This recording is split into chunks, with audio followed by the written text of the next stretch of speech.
ఈ refined oil కంపెనీలు ఏ company అయినా మీరు చెప్పినట్టు గింజల నుంచి తీసిన ఆయిల్ నుంచి దాన్ని ఏదో చేస్తానని మీరు అనుకుంటే ఆ కంపెనీ గింజలు కొని ఉండాలి. ఇప్పుడు ఇన్ని కంపెనీలు ఉన్నాయి, ఆయిల్ కంపెనీలు రిఫైండ్ ఆయిల్ అమ్ముతున్నాయి. ఎక్కడ కొన్నారు గింజలు వీళ్ళు? కనీసం ఒక్క గింజ కొన్నారా? లీడింగ్ సన్ఫ్లవర్ ఆయిల్ తయారు చేసే కంపెనీ ఒక్క సన్ఫ్లవర్ గింజ కూడా కొనకుండానే ఇవన్నీ ఎలా మ్యానుఫ్యాక్చర్ చేస్తున్నారు చెప్పండి మీరు? రీఫైండ్ ఆయిల్ తయారు చేయడానికి వీళ్ళు గింజలు వాడటం లేదు.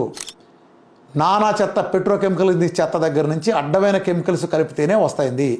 ఏ రకంగా రేట్ వర్కౌట్ అవుతుంది మీరు చెప్పండి? 300 రూపాయలు మనకి రైతు దగ్గర కాస్ట్ పడతాంటే తీర్చడానికి, మీరు ఇక్కడికి వచ్చేటప్పటికి 100 రూపాయలకే దొరుకుతుందంటే వాడికి ఏ రకంగా వాడు ఆ 200 రూపాయలు మనం స్పాన్సర్ చేస్తున్నాడా చెప్పండి? వాడు జేబులను తీసి మనకి ఏమైనా స్పాన్సర్ చేస్తున్నాడా?